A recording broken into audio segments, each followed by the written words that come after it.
Hey y'all! Pokemon Red using only one Squirtle was a wet and wild ride, so let's continue and see how the other starters compare. Next up is beating Pokemon Red using only one Charmander. As usual, the rules are I can only use Charmander in battle, and I can't use any items in battle. By the way, if you like this kind of content and want to see more, be sure to subscribe and check out more of the videos on my channel. Charmander is known for being the starter Pokemon that I swear everyone claims is their favorite. And compared to Bulbasaur and Squirtle, it's got the worst of the defensive stats, but the best of the offensive stats. While the move pool isn't diverse in type coverage, it should be more than enough to pull through. Plus, hey, Charmander can learn Dragon Rage by TM. I mean, we're not going to use it, but that's pretty cool, right? Let's do this. Off at Professor Oak's lab, I use the Universal Pokemon Randomizer to replace Charmander with Charmander so that our rival will pick Squirtle. I do this so that I can play this on an actual cartridge while keeping my original childhood save file intact. Charmander is a lizard known for not being able to perform when its tail flame goes out, so I nickname our Charmander Reptile Dysfunction. It affects more fire types than you think. Anyways, Charmander starts off with just Scratch and Growl. Neither are great moves, and we're not going to get much better for a while, but still, it's good enough to beat the rival Bubs during our first battle. Charmander makes quick work of Squirtle, actually. By the time we reach Brock, Charmander had learned Ember. Well, learned at level 9, but it wasn't until level 13 that Charmander was able to last long enough to handle Brock's rocks and pick up a victory. Despite the fact that Rock resists fire, Ember being a special attack means it still does decent damage because of Geodude and Onix's awful special stats. As an added benefit, Brock has 5 full heals per Pokemon, and he's a cheater who uses items in the middle of a turn, so every time Ember burns Brock, he uses a full heal, giving us a free turn of damage. So we're able to spam Ember and just dodge bites for the win. After traversing Mount Moon, I took on the rival in Cerulean City. Along the way, I taught Charmander the TM for Mega Punch that we got from Mount Moon. It's a pretty strong normal type move, but it's also pretty inaccurate. Still, there's no way Charmander can beat Bubs without the power upgrade, so I have to roll the dice on this battle a couple times before we hit Mega Punch enough times to win. Misty's way too strong, so after the rival Bubs, we head to the SS Sand and Vermilion City to take on the rival Bubs once again. I replaced Mega Punch with the TM for Body Slam because it's a strictly better version of Mega Punch. It's 5 base points stronger, 100% accurate, and also has the chance to paralyze. I also taught Charmander the TM for Dig, which is a 2-turn ground type move that's as strong as Earthquake in this game. Even with such raw power, Bubs is still a challenge thanks to Wartortle's bulk. We only managed to win this one with 2 HP left. There's no stalling any longer, I have to beat Misty before I can move on, and this one's tough. Staryu goes down in a single dig, sure, but Starmie takes 3 digs to knock out, so I have to paralyze it with Body Slam and then use Dig to try and avoid Bubble Beams. And you can see how much the weaker Water Gun did, so you already know there's not a shot in the dark that we survived the stronger stream of Bubbles. Well, with that out of the way, it's time to take on Lieutenant Surge, and this battle's a cakewalk compared to Misty. Dig 1-hit KOs all of his Pokemon. Obviously. Well, all of his Pokemon besides Raichu, but that's only because he lowered our attack with Growl. Still, as long as Surge doesn't critical hit a Thunderbolt, which is a decent chance because of Raichu's high base speed stat, we win this battle lickety-split. You know, Dig and Body Slam are doing a lot of work in this run. So after that, I traversed Rock Tunnel in the dark, reached the rival Bubs at the Pokemon Tower in Lavender Town, and immediately got wrecked by his Wartortle. So yeah, that one's not happening just yet. So I head out to take on Giovanni in the Rocket Game Corner hideout, and this one's pretty easy. We take a lot of damage, yeah, and we can't 1-hit KO any of his Pokemon, but also his Pokemon suck, so we just keep attacking with Dig until we win. Pretty easy. After Giovanni, I skip on over to the Celadon City Gym to take on the Grass-type gym leader Erica. I could have leveled up to level 38 and gotten Flamethrower, which would have made this way easier, but I always try to do these challenges at the minimum level possible so you can get a sense of the Pokemon's true strength. Still, even with just Ember and Dig, we're able to win, because you know it's a Grass-type gym and we're a Pyrotechnic Salamander, so even though we're not doing that much damage, neither is Erica. The worst thing that can really happen is that we get put to sleep with Sleep Powder and locked into Wrap for most of our health, but this was the first time I tried this battle, and we won pretty easily, so I'm happy with it. Plus, in one more level, we'll finally have Flamethrower, and with that, Charmander's moveset is pretty solid. By the time I get back to the rival Bubs in the Pokemon Tower in Lavender Town, we're a high enough level now that his Wartortle isn't a deal breaker anymore. Body Slam and Dig are very strong, and Bubs' Pokemon are much lower leveled, so this one is a pretty easy battle now. So strange how much of a difference 5 level makes. But I've played this game enough to know that the moment Wartortle becomes a Blastoise, things are going to be a lot tougher. Plus, the next time we battle Bubs, his Pokemon will have jumped a significant level, so this difference in strength is very temporary. In fact, after this battle, I tried to take on the rival again in the Silph Company building, and there was just no way that was happening. Charmander wasn't nearly fast nor strong enough to make it work. So instead, I go and take on Koga at the Fuchsia City Gym, because his badge is the one that gives the boost to speed. But first, I grab the TM for Swords Dance from the Silph Company building, and boy is this move a game changer. Not only does Swords Dance boost our attack to tremendous heights, but it allows us to badge boost as well. More on that later, but for now, all you need to know is that Dig demolishes Koga. After beating Koga, I go back to take on Bubs once again in the Silph Company building, and here's where Swords Dance is really great. Not only does it quadruple our attack stat, but it also allows us to badge boost. And for those who are uninitiated, every time your stats are modified in this game, the badge boosts to your stats are reapplied. So Swords Dance not only raises our attack, but also our speed, letting us outspeed and one-hit KO every single one of Bubs' Pokemon, transforming an impossible battle into one that is trivial. Hey, speaking of trivial, it's Giovanni, and here I decide to only use a single Swords Dance.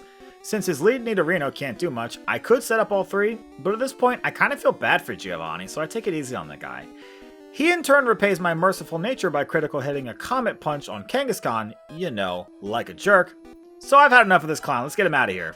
Next I take on Sabrina, and for the second to last time, I want to point out that you can get to Sabrina easily by just going up and down on the warp tiles. I know I've said this in a couple of videos already, but I think it's important.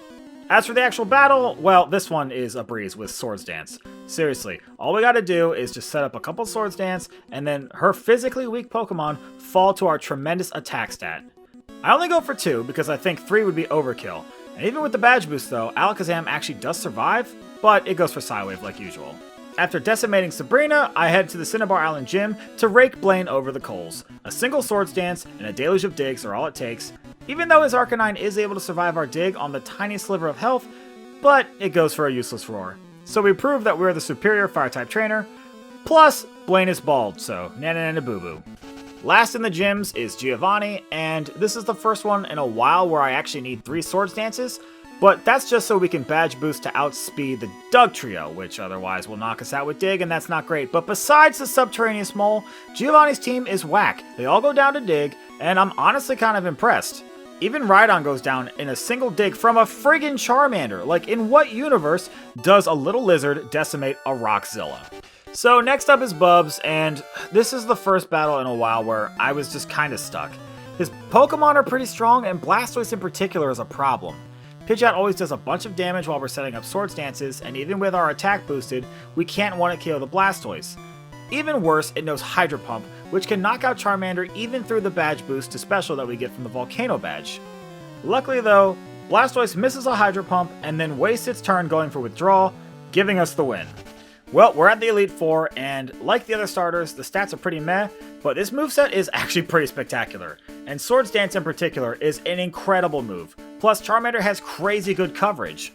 Alas, first up is the Elite Four battle with Lorelei, and right away, this one is just the worst. Her Pokemon are crazy bulky, in particular the Cloyster and Lapras. It's easy enough to set up 3 Swords Dances against the Dugong, but that's not enough to one-hit KO any of her Pokemon, besides the physically frail Frosty female Jinx. Cloyster is a defensive tank, and anytime it lands a Clamp, it's an automatic loss. Slowbro chunks our health with Water Gun, and Lapras straight up knocks our lights out with Hydro Pump. Luckily, Hydro Pump and Clamp both have lower accuracy, so there's plenty of opportunities to beat Lorelei, but still, I had to battle Lorelei more times than I did all of the gym leaders combined. And after Lorelei is Bruno. I use a rare candy to level up and reset our experience so we don't level up during the battle, which resets our badge boosts. Surprisingly, his lead Onix can actually do something for once. It knows Rock Throw, which is wildly inaccurate, but when it does hit for big damage. Here though, you finally see the downside to using Dig versus Earthquake, which Charmander can't learn. Because it's 2 turns, it gives Bruno a chance to use X-Defense on his Pokemon, which in turn allows him to survive Dig. This would be a problem, of course, if not for the fact that Bruno is still a hot garbage trainer, and he never actually does anything with the free opportunities he gets to attack. So yeah, nothing to worry about. Next up is Agatha, and not to make any ghost puns, but this battle is truly terrifying. I need to outspeed her Gengar in order to win, but using Swords Dance as a way to badge boost speed comes at a price. Agatha loves to spam Confuse Ray, and when you hit yourself in confusion, the damage you take is based upon the difference between your attack and defense stats. So, you can see that by boosting our attack super high, we're also vastly increasing the amount of damage we take from confusion. Plus, we have to avoid letting Golbat remove our boost with Haze, plus we get a 1 in 256 glitch miss with Dig, where her Arbok almost knocks us out with Bite, and good thing we still won because I definitely didn't have to try this battle dozens of times, and had I lost, I definitely wouldn't have smashed my game cartridge with a hammer. Well, next up is the final Elite Four member Lance, and right away I use all of our rare candies but one, which we'll need for the battle with Bubs. This was, hands down, the worst part of the entire run, due solely to the Gyarados. Even at level 62, and even with a badge boost to special, Charmander gets 1 KO'd by Hydro Pump. So the strategy is, pray. Set up a Swords Dance, and then pray a Hydro Pump misses. After that, go for a Body Slam.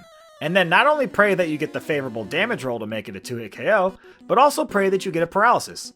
And then pray even harder for a full Paralysis or another Hydro Pump miss. Look, it honestly comes down to luck, but in order to make this battle consistent, I'd have to level Charmander up into the 70s, and I refuse to do that for just one Gyarados. Especially when you see that the rest of his team goes down without any trouble, it's just not worth it. This was so incredibly frustrating, it took me literal hours to beat Lance. I spent less time doing the entire Snorlax run than I did beating Lance here. And thank God, it's finally time to take on the champion, our rival Bubs. First off, I use a rare candy to reset our experience to avoid leveling up during the battle. We need to make sure we don't level up because we need all the badge boosts we can get, not only to outspeed the Alakazam, but to do as much damage as possible against the Blastoise. Right away, we get into the battle, and we use our 3 Swords Dances, but Pidgeot also decks us with a massive Sky Attack for most of our health. The Alakazam, Rhydon, and Arcanine all go down in one hit, but Exeggutor survives and brings our health even lower with Barrage. Worst of all, Charmander levels up right before the Blastoise, resetting our badge boost. We still outspeed though, and while Blastoise survives a Body Slam, it goes for Withdrawal instead of Hydro Pump, letting us knock it out to win the battle. Thank God! Alright, put on a smile for the people who pretend to be happy, and with that, the challenge is over! Charmander was an absolute beast thanks to its great move pool, and especially thanks to the power of Swords Dance. I dare say though, I still think Bulbasaur was better, because Agatha and Lance stonewalled us, where Bulbasaur never even struggled like that. Well, as always, I want to thank you for making it to the end of this video. These videos are a lot of fun, but also a lot of work, so I really do appreciate it. And there's a playlist on my channel where you can find the rest of my Pokemon Challenge videos if you want to check those out as well. And if you like this kind of content and want to see more, subscribe and enable notifications so you'll know right away the next time one of these episodes is uploaded. And let me know in the comments what other Pokemon you want to see, including Johto, and I'll probably do it. Next week, I'm going to conclude this experiment with the last of the 4 Generation 1 starters by beating Pokemon Red using only one Pikachu. Can it dethrone Bulbasaur as the ultimate Gen 1 starter Pokemon? Find out next time, and until then,